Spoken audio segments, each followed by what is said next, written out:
Assalamualaikum warahmatullahi wabarakatuh. Saya Cikgu Muzaffar, Guru Akademik di Mahat Tabiah Haraki An-Nur, Kuala Ketil, Kedah, Malaysia. Okey, baik, video pada kali ini juga nak sambung berkaitan dengan video part 2. Okey, untuk pentaksiran bilik darjah bab yang keempat, matematik pengguna percukaian. Okey, di bawah silibus subjek matematik tingkatan 5 KSSM.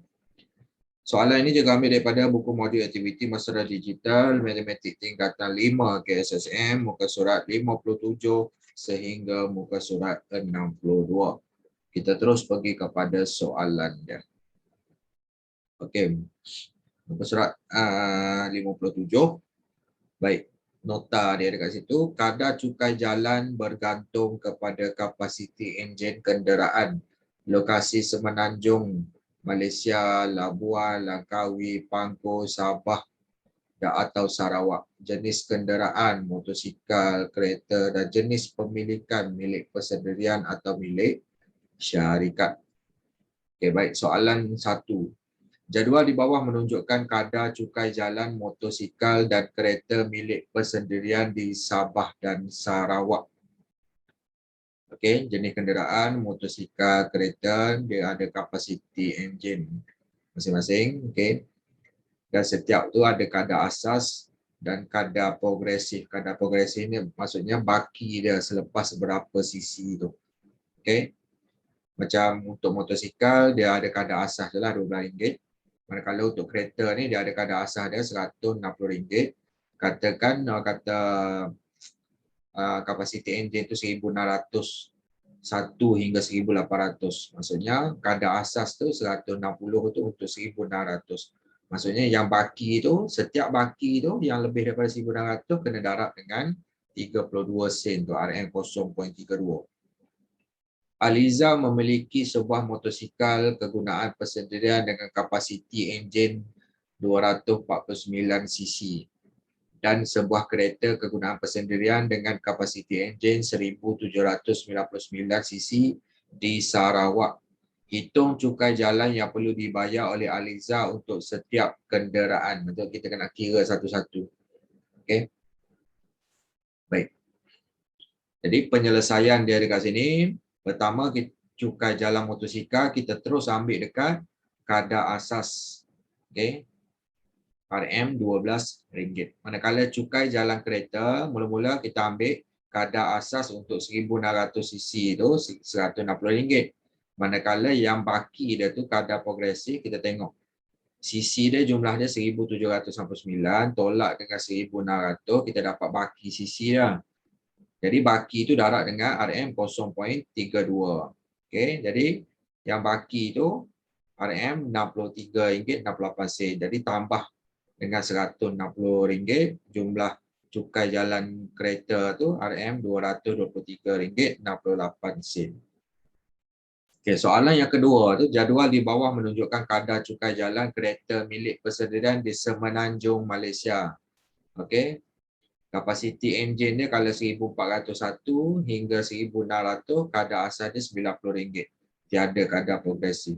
Manakala untuk kapasiti enjin kereta 1801 hingga 2000 cc, kadar asas dia RM280 dan kadar progresif dia okey, kena darabkan dengan RM50 sen untuk setiap cc tu. Okey. Baik. Raja memiliki dua buah kereta kegunaan persendirian dengan kapasiti enjin 1496 cc dan 1998 cc di Pahang. Hitung beza cukai jalan yang perlu dibayar oleh Raja untuk setiap kereta itu. Jadi penyelesaian dia, pertama kita kira cukai jalan kereta dengan kapasiti enjin 1496 cc itu, dia cuma ada kadar asas saja, itu RM90. Manakala cukai jalan kereta dengan kapasiti enjin 1998 cc, mula-mula kita ambil kadar asas RM280 tu. Okey, untuk yang 1800 cc. Manakala baki dia, macam mana nak kira baki? 1998 okey, tolak dengan 1800, ini pembetulan saja, ini 1998 tolak 1800 darab dengan 50 sen baki dia tu. Akan dapat RM RM99. Jadi RM280 tambah RM99, jadi RM379. Jadi beza cukai jalan, kita boleh tengok kat sini, RM379 tolak RM90. Beza dia RM289. Okey, selesai untuk muka surat 57. Okey, kat sini ada pembetulan sikit, kita betulkan. Okey, yang ni dia RM tak ada. Okey, dia 1998 cc. Okey, baik. Okay, seterusnya muka surat 58. Okey, pergi pada soalan dulu. Okey, baik. Cukai pintu. Okey, baik. Nak kira cukai pintu, kadar cukai pintu darab dengan nilai tahunan. Okey, sebagai contoh dekat sini. Encik Lee mempunyai sebuah rumah di Mutiara Damansara. Nilai tahunan rumah Encik Lee ialah RM17,800. 17,400. Okey, dan kadar cukai pintu yang telah ditetapkan oleh Majlis Bandaraya Putrajaya ialah 8.8%. Encik Lee membayar cukai pintu setiap setengah tahun. Hitung cukai pintu yang dibayar oleh Encik Lee.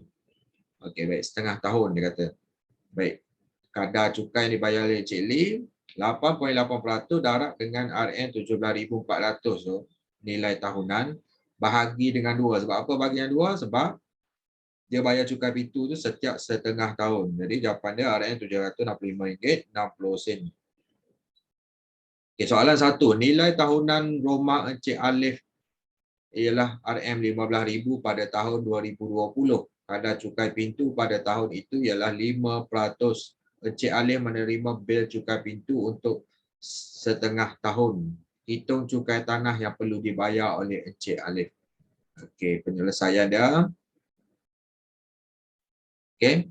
Cukai pintu untuk setengah tahun. Okey. Kadar cukai dia 5% darab dengan nilai tahunan rumah Encik Alif tu RM15,000 bahagi dengan 2 sebab setiap setengah tahun. Jadi jawapan dia RM375. Soalan nombor 2. Anggaran sewa rumah Puan Norlin ialah RM950 sebulan. Kadar cukai pintu rumah Puan Norlin ialah RM4%. Hitung cukai pintu yang dibayar oleh Puan Norlin setiap tahun. Penyelesaian dia kat sini. Cukai pintu untuk setiap tahun. Okey, kadar dia 4% darab 950 darab dengan 12 bulan. Sebab 950 tu sebulan. Jadi kena darab dengan 12 bulan untuk setahun. Jadi dapat RM456. Soalan ketiga, Chandran mempunyai 1 unit pansapuri. Anggaran sewa rumah Chandran ialah RM800 sebulan. Chandra menerima bil cukai pintu untuk setengah tahun dengan kadar cukai pintu RM3.5%. Hitung cukai pintu yang dibayar oleh Chandra untuk setiap tahun. Okey, kena faham soalan kat situ. Walaupun dia bagi 3.5% setiap setengah tahun, tapi soalan dia tanya setiap tahun. Jadi 3.5% tu darab dengan RM800 sebulan, darab dengan 12 bulan untuk setahun. Jadi dapat RM336. Okey, baik, selesai. Okey, seterusnya muka surat 59. Cukai tanah. Okey, kadar cukai tanah setiap unit keluasan darab dengan jumlah keluasan tanah. Okey, contoh kat sini Encik Wong mempunyai sebuah rumah berkeluasan 150 meter kuasa 2 di Pahang. Kadar cukai tanah yang perlu dibayar ialah RM35 sen setiap meter persegi. Hitung cukai tanah yang perlu dibayar oleh Encik Wong. Okey, cukai tanah dia, kadar cukai tanah setiap unit keluasan tu RM0.35 darab dengan 150. Okey, keluasan dia tu meter kuasa 2 dapat RM52.50. Kita pergi pada soalan 1. Puan Su memiliki sebuah rumah berkeluasan 175 meter kuasa 2. Kadar cukai tanah yang dikenakan ialah 35 sen setiap meter persegi. Hitung cukai tanah yang perlu dibayar oleh Puan Su pada setiap tahun. Jadi penyelesaian dia, cukai tanah yang perlu dibayar RM0.35 darab dengan 175. meter kuasa 2. Jadi dapat RM61.25. Soalan nombor 2. Luas rumah Kamala di Taiping ialah 140 meter kuasa 2. Cukai tanah yang dikenakan ialah 38 sen setiap meter persegi. Hitung cukai tanah yang perlu dibayar oleh Kamala setiap tahun. Penyelesaian dia, cukai tanah yang perlu dibayar RM0.38 sen darab dengan 140 meter kuasa 2. Jadi 0.38 darab 140 dapat RM53.20. Soalan ketiga, Puan Minah memiliki sebidang tanah berkeluasan 7.2 meter darab 20.5 meter. Kadar cukai tanah yang dikenakan ialah RM0.30 setiap meter persegi. Hitung cukai tanah yang perlu dibayar oleh Puan Minah untuk setahun. Okey, cukai yang perlu dibayar, cukai tanah dia tu RM0.30 darab terus dengan 7.2 tu meter darab 20.5 meter dapat RM44.28. Okey. Selesai muka surat 59. Kita terus pergi pada muka surat 60.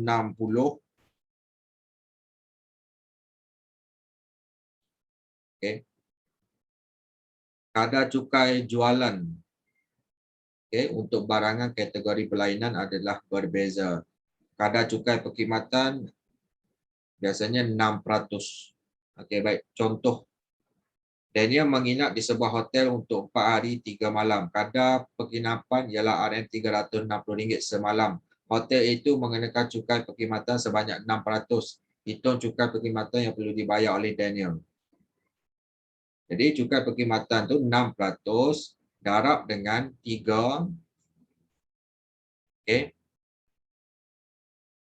Sebab dia 4 hari 3 malam. Jadi dia kira berapa malam Daniel tu menginap. Jadi 3 darab RM360 semalam.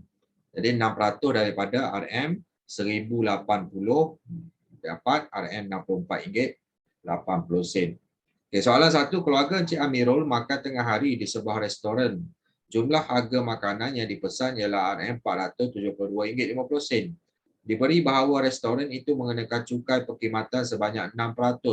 Hitung cukai perkhidmatan yang perlu dibayar oleh Encik Amirul. Penyelesaian dia kat sini. Cukai perkhidmatan yang perlu dibayar 6% darab dengan RM472.50. Dapat RM28.35. Soalan yang kedua tu, jadual di bawah menunjukkan harga makanan dan kuantiti yang dipesan oleh Encik Leong. Makanan dan minuman dia tu sandwich RM5.80 kuantiti 1. Kek harga dia RM7.20 kuantiti 1. Kopi harga dia RM4.50 kuantiti 1. Cukai perkhidmatan 6% adalah termasuk dalam bil. Hitung bil Encik Leong. Okey, baik. Penyelesaian dia. Okey, mula-mula kita kira cukai perkhidmatan dia berapa? 6% darab dengan hasil tambah. Kata jumlah harga kata makanan. Okey, makanan dan minuman yang dipesan oleh Cik Leong lah. Okey, 6% darab dalam kurungan RM5.80 tambah RM7.20 tambah RM4.50. Jumlah harga minuman, makanan dan minuman tu RM17.50. Jadi 6% darab RM17.50 dapat RM1.05. Jadi bil Encik Leong, okey, harga makanan dan minuman tu kita tambah dengan cukai perkhidmatan. Jadi RM17.50 tambah RM1.05 dapat RM18.55. Okey, nombor 3. Jadual di bawah menunjukkan harga Dewan Besar untuk pakej mesyuarat di sebuah hotel. Okey, untuk pakej hari penuh 8 jam, RM220 seorang. Manakala untuk pakej separuh hari iaitu 4 jam, RM170 seorang. Sebuah syarikat menyewa Dewan Besar untuk 1,5 hari, maksudnya 1 hari penuh dengan setengah hari. Bagi 120 orang, cukai perkhidmatan 6% dikenakan ke atas bayaran. Hitung cukai perkhidmatan yang perlu dibayar oleh syarikat itu. Okey. Macam soalan 2 ni dia nak kira berapa jumlah bil. Manakala soalan 1 dan 3 ni kita kira cukai perkhidmatan dia. Okey, baik. Jadi cukai perkhidmatan yang perlu dibayar 6%. Okey, kita darab dengan 120 orang sebab kadar kadar dia ni, dia kata bayaran dia tu mengikut bilangan orang. Maksudnya 120 orang darab dengan, mula-mula dia ambil yang satu hari penuh tu, RM220, lepas tu dia ambil yang package yang separuh tu. Maksudnya dia ada satu hari dengan separuh. Dia sewa dewan tu, syarikat tu sewa dewan. Jadi 120 orang ni darab dengan 100, darab dengan dalam kurungan 220 tambah 170 ni dapat RM46,800. Darab dengan 6% ni dapat RM2,808. Okey, baik. Seterusnya muka surat 61. Okey. Jadual di bawah menunjukkan kadar cukai jalan kereta milik persendirian dengan kapasiti enjin antara 2001 cc hingga 2500 cc. Okey, ada dua lokasi dekat situ, Semenanjung dengan Sabah dan Sarawak. Kadar asas yang berbeza dan dia punya kadar progresif pun berbeza. Okey, baik. Soalan dia, A, hitung cukai jalan bagi sebuah kereta kegunaan persendirian dengan kapasiti enjin 2356 cc di Sabah. Kita tengok betul-betul dia punya kapasiti enjin dengan dia punya lokasi. Baik. Soalan 2 tu, B tu dia kata cukai jalan kereta kegunaan persendirian dengan kapasiti enjin melebihi 1000 cc di Pulau Langkawi ialah 50% daripada kadar cukai di Semenanjung, Malaysia. Hitung cukai kereta kegunaan persendirian dengan kapasiti enjin 2488 cc di Langkawi. Okey, penyelesaian dia. Okey, baik. Mula-mula sekali tu yang di Sabah tadi tu. Jadi kita tengok yang bahagian Sabah Sarawak ni. Cukai jalan dia mula-mula kita ambil yang kadar asas dia RM274. Lepas tu tambah dengan kadar progresif ni baki dia. 2356 tolak dengan 2000 dapat baki sisi dia, lepas tu darab dengan RM0.50. Okey, dapat dia punya baki tu RM178. Jadi RM274 tambah RM178 dapat RM452. Okey. B itu cukai jalan di Langkawi. Okey, 50% darab dengan kita ambil yang kadar asas dalam kurungan kadar asas tambah dengan baki dia tu. Okey. Dia punya sisi tadi 2488, jadi tolak dengan 2000 tu. Okey. Ada pembetulan kat soalan. Soalan ni dia sebenarnya 2000. Okey. Melebihi 2000 sebab jadual dia ni melebihi 2000. Okey, melebihi 2000 tolak 2000 baki dia darab dengan RM RM1. Okey. Ni yang atas ni. Langkawi masih lagi kata Semenanjung, Malaysia. Okey. Jadi yang ni dapat RM868 darab dengan 50%, jadi separuh lah, RM434. Malaysia lah. Okey, baik. Soalan yang kedua. Raja di bawah menunjukkan invoice hotel penginapan Encik Ho. Okey. Okey, tarikh yang sama. Okey, pertama penginapan, amount dia RM1,460. Yang kedua tu 10% cah perkhidmatan P. Yang ketiga 6% cukai perkhidmatan Q, jumlah R. Okey, baik. Cah perkhidmatan tidak tertakluk pada cukai perkhidmatan. Okey, A, hitung nilai P, Q dan R. Okey. Soalan B tu, Encik Rozaimi menginap di hotel yang sama tetapi jenis bilik hotel yang berbeza. Jumlah bayaran Encik Rozaimi ialah RM2,180.80. Hitung cas penginapan Encik Rozaimi. Okay, soalan kebat lah ini. Jadi kalau kita faham konsep, kita boleh kira lah. Okey, baik. Soalan 2A tu. Okey, pertama sekali kita nak kira P. P tu apa? 10% cah perkhidmatan. Cah perkhidmatan tu 10% daripada apa? Daripada cah penginapan. Jadi 10% darab RM 1460, kita akan dapat RM 146. Jadi P tu nilai berapa? Kita buang RM tu, maksudnya P tu 146. Q 6% cukai perkhidmatan daripada berapa? Daripada cah penginapan lah. 6% darab RM 1460, kita akan dapat RM RM87.60. Jadi Q tu berapa? Q tu kita buang RM 87.60. R jumlah. Jadi jumlah semualah. RM 1,460 tambah RM 146 tambah RM RM87.60 kita akan dapat RM1,693.60. Jadi nilai R tu kita buang RM 1693.60. Untuk menjawab soalan B, jadi kita kena faham konsep yang A itu. Katakan cah penginapan Cik Rozaimi ialah RM X. Sebab kita nak kira X tu berapa. Okey. Jadi seperti yang kita faham tadi, X kita nak tambah semua apa dia punya jumlah semua ni R kan. Okey, baik.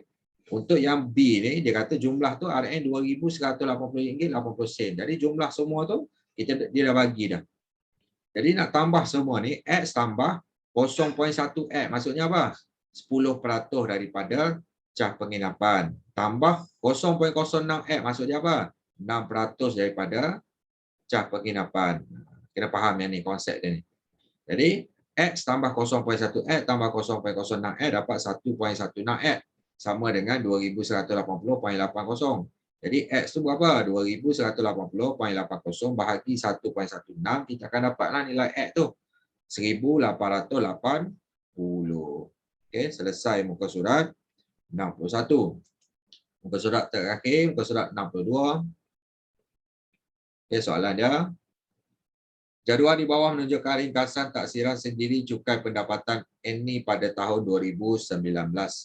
Okey, pendapatan tahunan dia RM54,600, derma RM1,000, pelepasan cukai seperti berikutlah. Individu RM9,000, ibu bapa RM3,000, gaya hidup RM2,000, insurans perubatan RM3,000, insurans nyawa RM3,000, carrier SP RM4,000.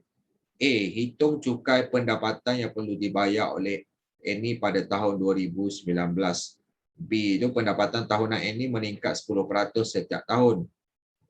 1. Hitung cukai pendapatan yang perlu dibayar oleh NI pada tahun 2020 jika pengecualian cukai dan pelepasan cukai pada tahun 2020 adalah sama dengan tahun 2019. Beri satu cadangan kepada NI supaya dia boleh mendapat rebate cukai sebanyak RM400 pada tahun 2020. Jadi penyelesaian dia, okey baik. Untuk soalan A, ini untuk soalan A. Okey baik, jumlah pengecualian cukai. Okey, derma itu adalah salah satu pengecualian cukai, RM1,000. Itu pengecualian cukai. Okey, jumlah pelepasan cukai kita tambahkan semua yang ni. RM9,000 tambah RM3,000 tambah RM2,000 tambah RM3,000 tambah RM3,000 tambah RM4,000. Tambah semua ni dapat RM24,000. Nak kira pendapatan bercukai, pendapatan tahunan tolak jumlah pengecualian cukai tolak jumlah pelepasan cukai. Jadi pendapatan tahunan dia RM54,600 tolak pengecualian cukai RM1,000 itu derma itu tolak dengan jumlah pelepasan cukai RM24,000, jumlah pendapatan bercukai itu RM29,600. Jadi beliau layaklah mendapat rebate cukai sebanyak RM400 kerana pendapatan bercukai dia kurang daripada RM35,000. Jadi kita rujuk taksiran kata cukai pendapatan tu. Kita tengok banjaran pendapatan bercukai antara RM2,000 seringgit, RM20,000 seringgit hingga RM35,000. Pengiraan dia untuk RM20,000 pertama tu RM150. Manakala untuk baki dia kadar dia 3%. Jadi cukai bagi RM20,000 pertama kita ambil RM150. Cukai atas baki berikutnya, baki dia kita tengok kat sini RM29,600 tolak RM20,000 sebab RM20,000 pertama kita dah ambil dah. Jadi baki dia darat dengan 3%, kita akan dapat RM288. Jadi cukai pendapatan yang perlu dibayar RM150 tambah RM288 tolak dengan RM400 rebate cukai yang dia layak dapat tu. Jadi cukai yang perlu dibayar RM38 saja. Okey, itu untuk soalan A. Manakala untuk menjawab soalan B tadi, okey. Baik, ini soalan B. Jawapan jawab soalan B. Pendapatan tahunan baru setelah bertambah 10%. Jadi kalau bertambah 10%, maksudnya kita kena buat macam ni, 110. Gaji asal 100%. Jadi gaji baru dia kita 110 darab dengan Orang kata pendapatan tahunan asal dia tu RM 54,600. Jadi pendapatan tahunan baru dia RM 60,060. Pendapatan bercukai guna cara kira yang sama. Pendapatan tahunan baru tolak jumlah pengecualian cukai, tolak jumlah pelepasan cukai. Jadi pendapatan baru dia RM 60,060, tolak dengan pengecualian cukai dia derma tadi RM1,000, tolak dengan jumlah pelepasan cukai itu RM24,000 yang kita dah kira di A tadi. Okey, pendapatan bercukai dia RM 35,060. Jadi tidak layak rebate cukai kerana pendapatan bercukai melebihi RM35,000. Okey, lebih RM60. Jadi tak layak dah. Jadi rujuk jadual taksiran cukai pendapatan tu, banjaran pendapatan bercukai kita kena tengok dekat RM35,000 hingga RM50,000. Pengiraan dia untuk RM35,000 yang pertama tu cukai dia RM600. Manakala untuk baki dia kena darab dengan 8%. Cara kira dia cukai bagi RM35,000 pertama kita ambil terus RM600. Manakala cukai atau baki berikutnya RM35,060 tu tolak dengan RM35,000 darab dengan 8%. Jadi kita akan dapat RM4.80.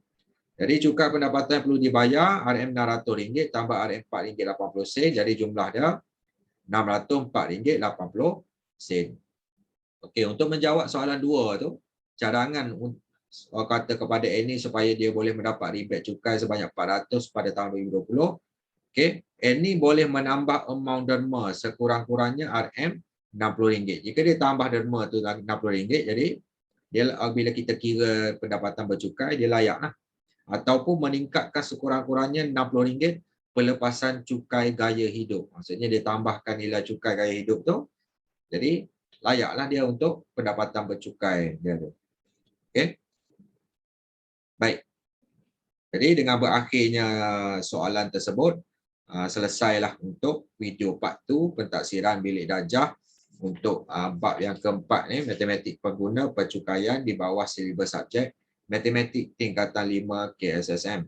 Semoga perkongsian cikgu ni bermanfaat kepada para pelajar, para guru ataupun siapa-siapa saja yang nak belajar berkaitan cukai, jenis-jenis cukai dan cara mengira cukai ni.